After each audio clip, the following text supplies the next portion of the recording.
പ്രിയമുള്ളവരെ, വചനജ്വാല 1797 ദിനത്തിലേക്ക് പ്രവേശിക്കുന്ന ഇന്ന് 2026 ഓഗസ്റ്റ് 2 ഞായറാഴ്ച എല്ലാവർക്കും സുന്ദരമായ ഒരു സുപ്രഭാതം ആശംസിക്കുന്നു.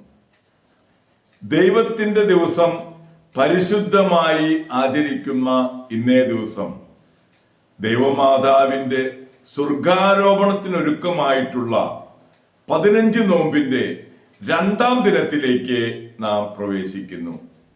ഇന്നത്തെ വചന വായനയിൽ ദാനിയേലിന്റെ പുസ്തകം 10ാം അധ്യായം 1 മുതൽ 21 വരെയുള്ള തിരുവാക്യങ്ങളാണ് നാം ശ്രവിക്കുക. കാവൽ ദൂതന്മാർ തമ്മിൽ യുദ്ധം.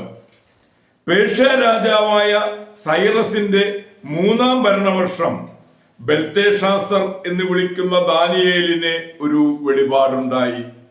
അത് സത്യവും വലിയ യുദ്ധത്തെക്കുറിച്ചുള്ളതുമായിരുന്നു.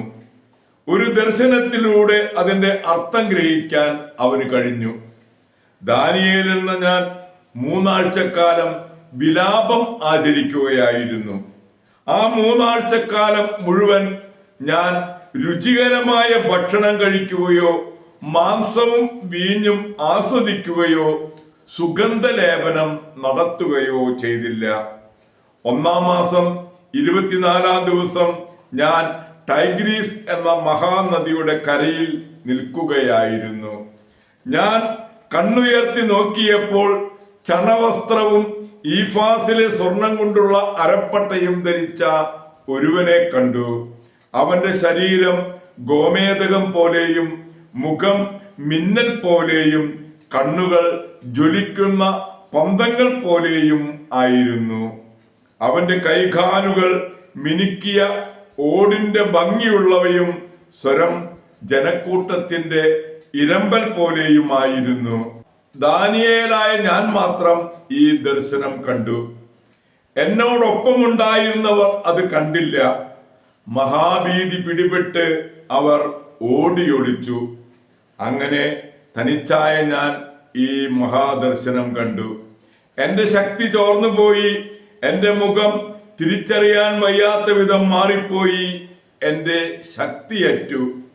അപ്പോൾ ഞാൻ അവന്റെ സ്വരം കേട്ടു. അവന്റെ സ്വരം ശ്രവിച്ച ഞാൻ പ്രജ്ഞയറ്റ് നിലം പതിച്ചു. എന്നാൽ ഒരു കരം എന്നെ സ്പർശിച്ചു. അവൻ എന്നെ എഴുന്നേൽപ്പിച്ചു. വിറയലോടെയാണെങ്കിലും മുട്ടും കൈയും ഊന്നി ഞാൻ നിന്നു. അവൻ എന്നോട് പറഞ്ഞു, ഏറ്റവും പ്രിയങ്കരനായ ദാനിയേലേ, എഴുന്നേൽക്കുക. ഞാൻ നിന്നോട് പറയുന്ന വാക്കുകൾ ശ്രദ്ധിച്ചു കേൾക്കുക. എന്നെ നിന്റെ അടുത്തേക്ക് അയച്ചിരിക്കുകയാണ്. അവനത് പറഞ്ഞപ്പോൾ ഞാൻ വിറയലോടെ നിവർന്നു നിന്നു. അവൻ പറഞ്ഞു, ദാനിയേലേ, ഭയപ്പെടേണ്ട. ശരിയായി അറിയുന്നതിന് നീ നിന്റെ ദൈവത്തിന്റെ മുൻപിൽ നിന്നെ തന്നെ എളിമപ്പെടുത്താൻ തുടങ്ങിയ ദിവസം മുതൽ നിന്റെ പ്രാർത്ഥന കേൾക്കപ്പെട്ടിരിക്കുന്നു. നിന്റെ പ്രാർത്ഥന നിമിത്തമാണ് ഞാനിപ്പോൾ വന്നിരിക്കുന്നത്. പേർഷ്യ രാജ്യത്തിന്റെ കാവൽ ദൂതൻ 21 ദിവസം എന്നോട് എതിർത്തു നിന്നു. എങ്കിലും പ്രധാന ദൂതന്മാരിൽ ഒരാളായ മിഖായേൽ എന്റെ സഹായത്തിനെത്തി. അതുകൊണ്ട് അവന് പേർഷ്യ രാജ്യത്തിന്റെ കാവൽ ദൂതനോട് എതിരിടാൻ വിട്ട്, വരാനിരിക്കുന്ന നാളുകളിൽ നിന്റെ ജനത്തിന് എന്ത് സംഭവിക്കുമെന്ന് നിന്നെ ഗ്രഹിപ്പിക്കാൻ ഞാൻ വന്നിരിക്കുന്നു. ദർശനം ഭാവിയെ സംബന്ധിക്കുന്നതാണ്. അവൻ എന്നോട് പ്രകാരം പറഞ്ഞപ്പോൾ ഞാൻ മുഖം കുനിച്ച് മൂകനായി നിന്നു. മനുഷ്യനെ പോലെയുള്ള ഒരുവൻ എന്റെ അധരങ്ങളെ സ്പർശിച്ചു.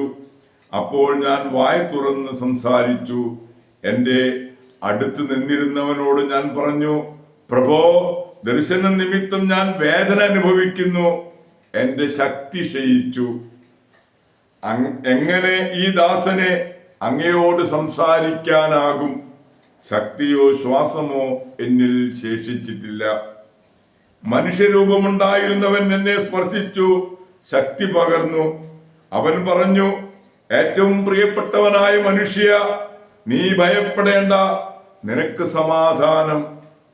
ശക്തനും ധീരനുമായിരിക്കുക.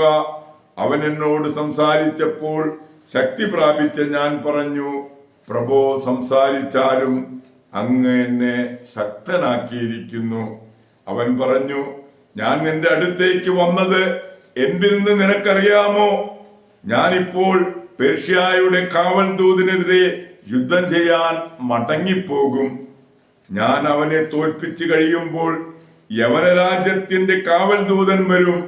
സത്യത്തിന്റെ ഗ്രന്ഥത്തിൽ എഴുതപ്പെട്ടിരിക്കുന്നത് എന്തെന്ന് ഞാൻ നിന്നോട് പറയാം. നിന്റെ കാവൽ ദൂതനായ മിഖായേൽ ഒഴികെ എന്റെ പക്ഷത്തു നിന്ന് ഇവർക്കെതിരെ പൊരുതാൻ ആരുമില്ല. ദൈവത്തിന്റെ തിരുവചനമാണ് നാം ശ്രവിച്ചത്. പ്രിയരെ, ആഗോള കത്തോലിക്ക സഭയിൽ ഇന്ന് വേഴ്സല്യയിലെ മെത്രാനായ വിശുദ്ധ എവൂസേബിയൂസിനെ അനുസ്മരിക്കുന്ന പൊൻസുദിനം. ക്രിസ്തുവിനെ പ്രതി കാരാഗ്രഹത്തിൽ കിടന്ന് മരിച്ച പിതാവിന്റെ ഭക്തിയിൽ തീഷ്ണതയിൽ വളർന്ന എവൂസേബിയൂസ് വൈദികനായി.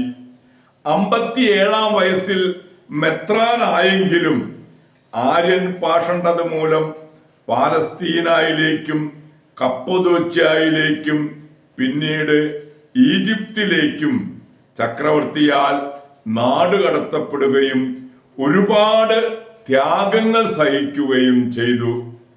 ചക്രവർത്തിയുടെ മരണശേഷം സ്വന്തം രൂപതയിലേക്ക് മടങ്ങിയെങ്കിലും 88 വയസ്സിൽ അദ്ദേഹം ദൈവസന്നിധിയിലേക്ക് യാത്രയായി.